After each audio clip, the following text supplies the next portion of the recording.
And good morning. Welcome to the morning sprint, baby. We have made it to Friday. My name is Japhanie Gray. If you watched all throughout the morning, you saw that I was the only one in the work building today, me and Marshall, doing it big, but it's okay because, again, it's Friday. It's the end of the week. Some people got some much-needed time off, but guess who's here with me? We got the beautiful voice of Brittany Weir coming in with us. How you doing, Britt? I'm back here today. I'm going to be pushing the controls today, so you won't see me, but I still will provide my commentary. Yes, Brittany, you actually did the drifting and stuff yesterday. You jumped in on the sprint yesterday and gave us kind of an insight of that speeding action. So how did that go exactly? Like, was that super fun? It was so much fun. It's a lot scarier when you're outside of the car watching what you're about to be doing versus when you're actually in the car doing it. It was so much fun. I was terrified at first, but I'm so glad I did it that I actually did it twice because I had such a good time.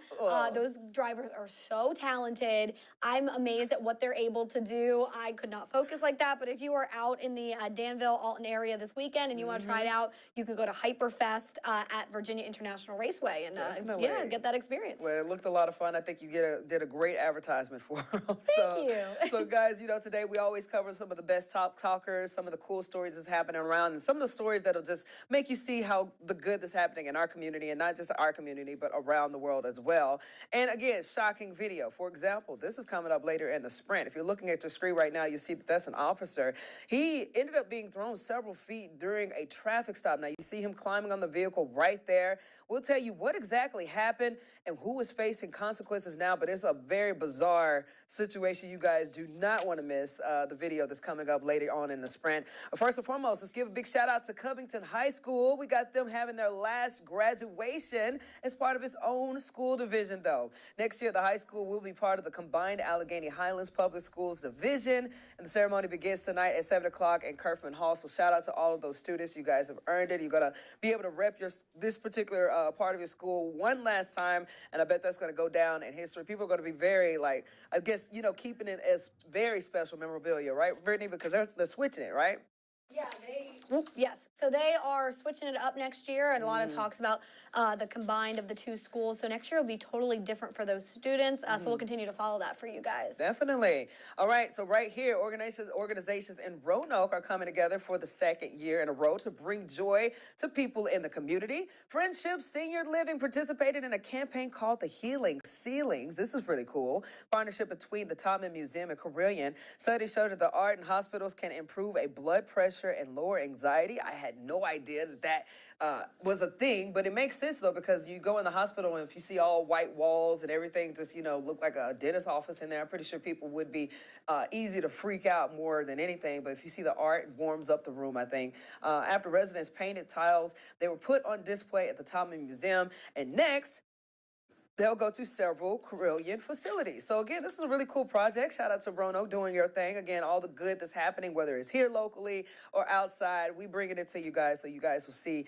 all the good that's happening here. And specifically speaking about what's good happening here, let's get to this Mill Mountain Star, okay? So got some good news for people here in the Roanoke Valley. 2 years ago, an engineer company inspected the star's structure and made recommendations on what parts may need fixing or improvement in the next few years. City Manager Bob Cowell says that the star was only meant to stand up for a year. Get this, Britt, it is up there and has been up there for 75 years. That's a huge accomplishment right there. Yeah, that is big. Especially since it was only supposed to be up there for a year. Right, yeah, exactly. So apparently some of the improvements that they're trying to do now, this is what's on the to-do list, is deciding on whether to keep the neon lights or to change them to a more modern LED lights. They also want to remove the paint that coats the star, which Cal says is likely lead-based paint.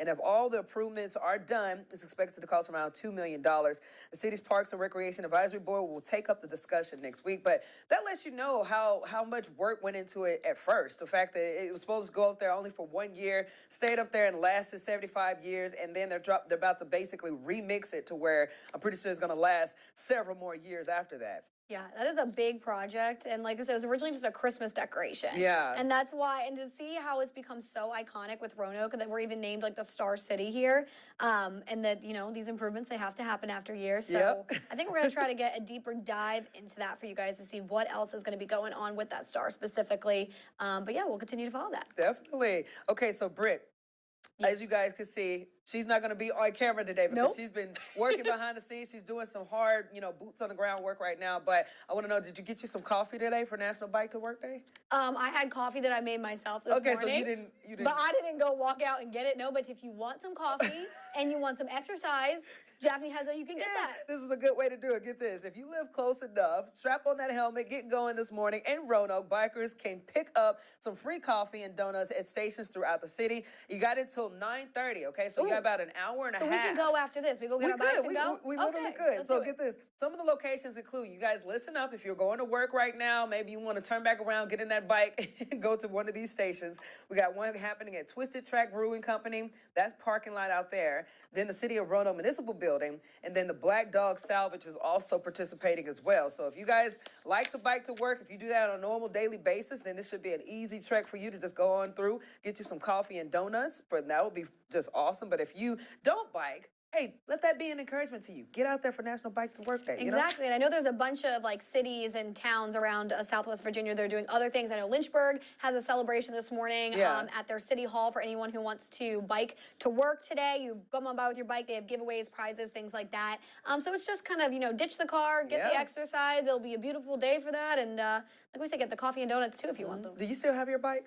Do I still have my bike? Yes. I don't. You don't? It's been a minute, but I can always rent one or borrow one. I know Rebecca's got a bike. She said she let me borrow one. I got a scooter. Okay, we'll hop on the scooter. You scoot, I'll bike. We'll go get our coffee and donuts.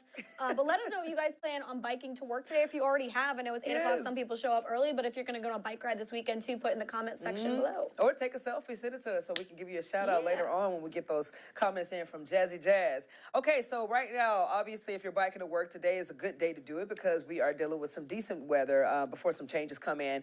Tomorrow, meteorologist Marshall Downing is here to give you that forecast. Hello everyone, this is meteorologist Marshall Downing, and today we're mostly staying dry. There's a few spotty showers in the afternoon, but compared to even the cloud cover that we have in the morning, it's going to be a lot sunnier, so it's going to be harder for those showers to form. We do have some extra showers and storms coming through on Saturday. Showers most likely between 2 and 7, with those storm chances between 4 and 7. After that, the showers that linger are pretty light. We have a lot of dry weather in store for Sunday, and we stay dry with really consistent temperatures into the end of the week. All right, Marshall, thank you so much. Now we got to get into this cool thing that EJ is doing. He's highlighting different athletes, and it's a very, very fun little series he got going on. Roanoke College started its wrestling program just a few years ago, benefiting many local student athletes, and that includes a Roanoke native and Cave Spring grad whose story is featured right here on Around the Way with EJ. Check it out. Roanoke native Malik Saleh found a calling on the wrestling mats in middle school. Came into the wrestling room, didn't know much about wrestling, thought it was like WWE, I don't know when is my intro song gonna come in type thing. And while his path hasn't always been the easiest, he's embraced the challenges along the way. I come from a lower poverty area in Southeast Roanoke, and I think what helped me get to the point where I'm at right now is just the fact that I never stopped. I was consistent with my actions. I think I like challenges. I think challenges is what creates a good foundation for your success. Saleh just finished what was a stellar career on the wrestling mats at Roanoke College, helping usher in a new program. I think I'm blessed to have impacted the program and all the young guys who are here. See how he became a 2-time All-American and his future goals beyond the mats. Being uncomfortable is what makes you comfortable. You have to always push yourself. This week on Around the Way with EJ.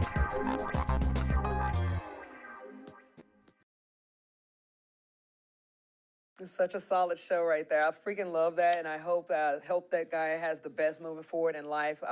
And he's doing a lot of good. I'm happy that we were able to showcase and highlight the good that's happening, especially coming out of our young athletes and young students and all that stuff. But that's not really the case for one particular set of Virginia seniors. Okay, so first of all, Brittany, have you ever participated in a senior prank before? No, we didn't. My class didn't do a senior prank that I...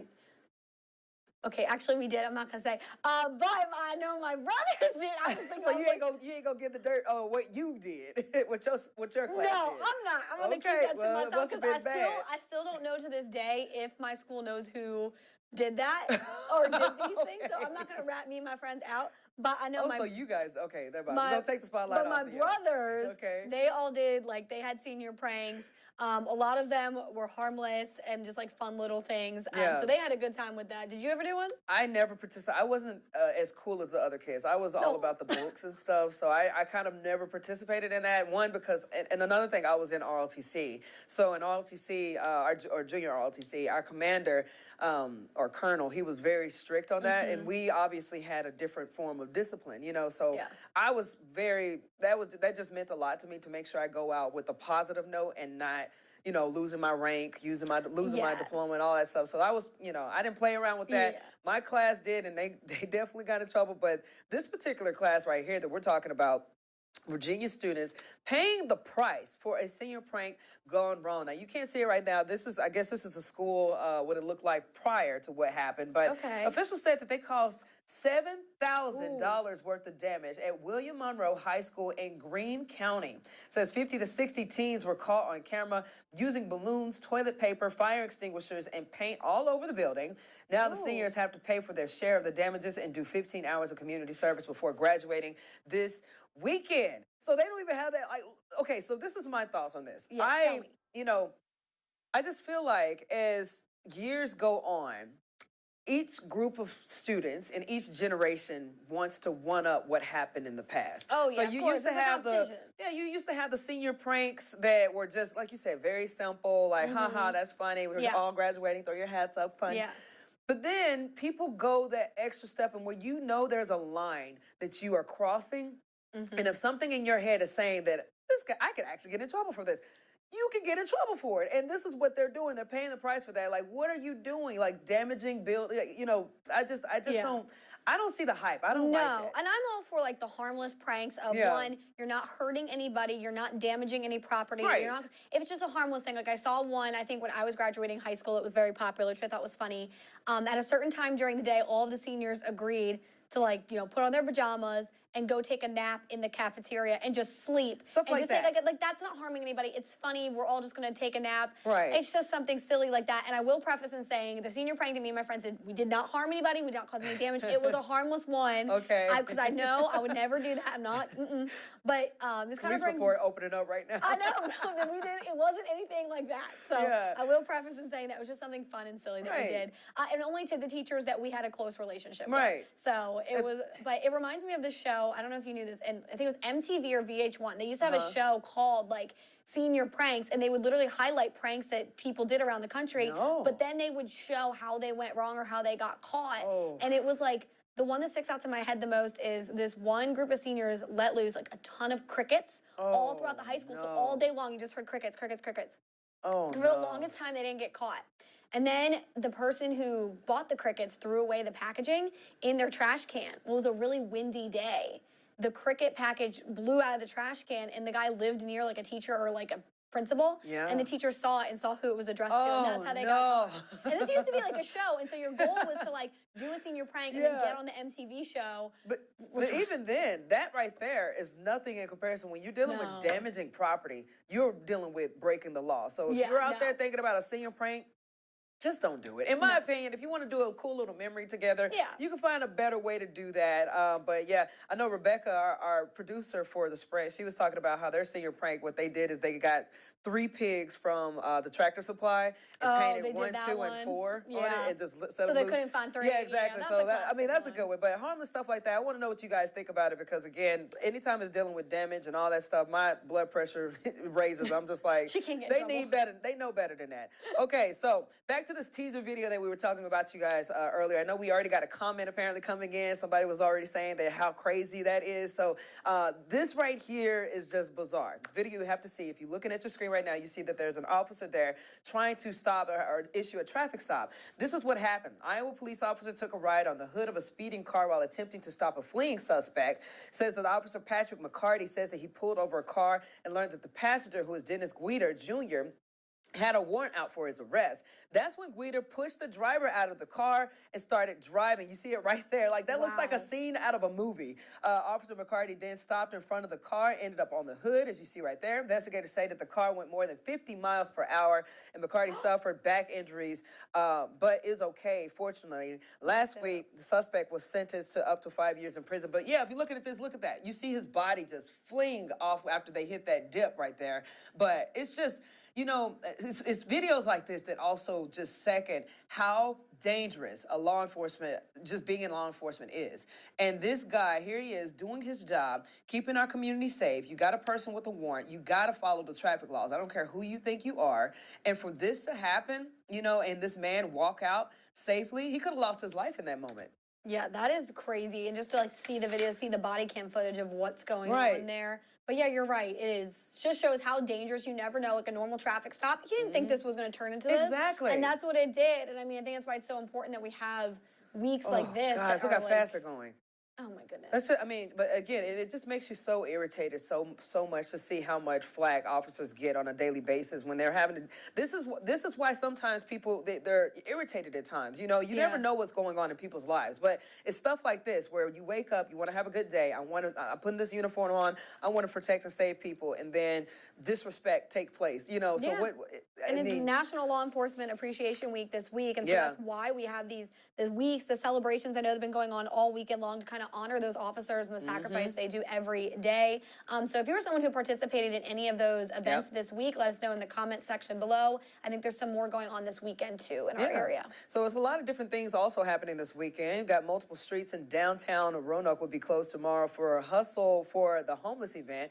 That's one event. I'm going to click on that one first, and then we're going to get to local colors. All the streets you see with those red and white stripes be closed. That includes on-street parking. Roanoke police say that all cars should be moved before morning or else they would be towed. And then here's another event that's taking place. Roanoke's largest free multicultural festival is taking over Elmwood Park on Saturday. Local Colors Festival is celebrating 32 years. It says you can enjoy an opening ceremony, parade, and nations performing dozens of vendor booths and presenting cultures from all around the world. There'll be cuisine, artisan booths, educational and cultural displays of community partners. It's also a space for children to learn and explore, and they can enjoy interactive activities to learn about different cultures and get their face painted. So it's a lot of cool things right there. I know, Brittany, you highlighted this earlier this week, showing us the different dances from different cultures and the different setups that's taking place. So all of that is happening. You guys can follow that story definitely on our website at WSLS.com. It's a big event. Yeah, before we get to Jazzy Jazz, let's go over and talk about this. This weekend is actually also National Rescue Dog Day. We want to share your rescues with us. If you're looking at your screen right now, this is some of the people who sent their stuff in through Pennant, and that's exactly where we want you guys to send it to, so we can give you your TV debut or shout out right here on the Sprint. If you look right there to your left, Tracy T, this is a rescue from Baby Tuxedo. Look at him. That's his name. She says I led him from a rescue shelter when he was 4 months old, and he is now 5 and a half, and he does this when he wants a bath. Aww. And then another pen user, Darwin, adopted him last year. That's little Darwin in the middle. Super sweet and loving, he says, and heartwarm, as a heartworm survivor.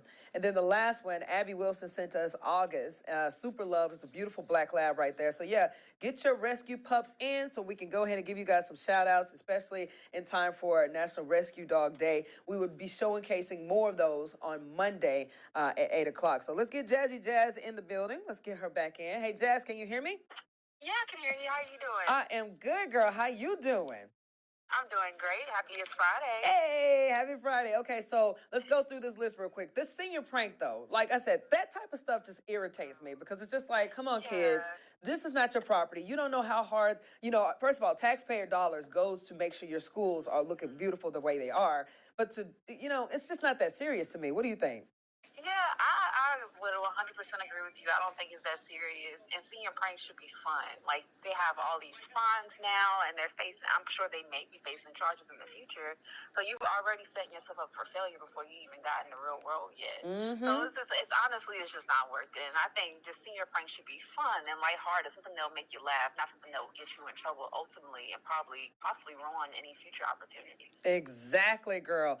What about this? What about this officer though? When he was on the hood, how crazy was that video? Yeah, that was absolutely insane. Just watching it gave me chills. And I read an article that said that he actually broke his back in that incident. Wow. So he broke his neck. Well, I know they said some back injuries, but they didn't give us the specifics. So you found out that he actually broke his neck in that?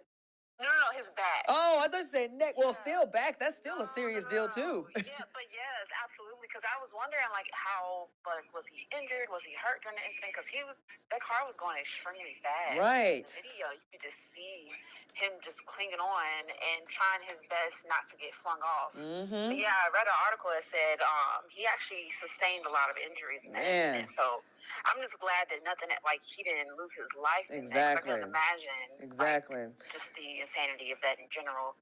But yeah, it really goes to show like you said, everything that officers go through. So I'm glad that we have these holidays like National Law Enforcement Appreciation Week, just to show how much we care for all that they do. Exactly. They really do make sacrifices for our community every day.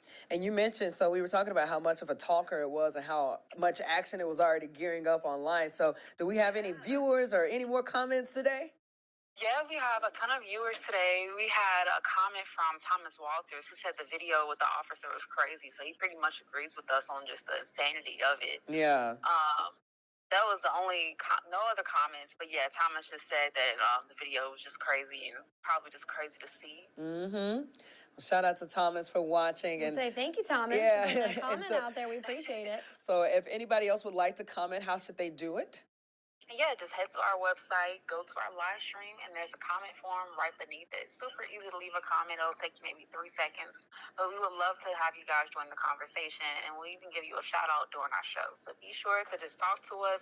It's real laid back. There's nothing to be nervous about. Perfecto, Jazz. Thank you so much, and you have a beautiful, blessed weekend, okay? All right, you too. Thank you. All right, girl, bye.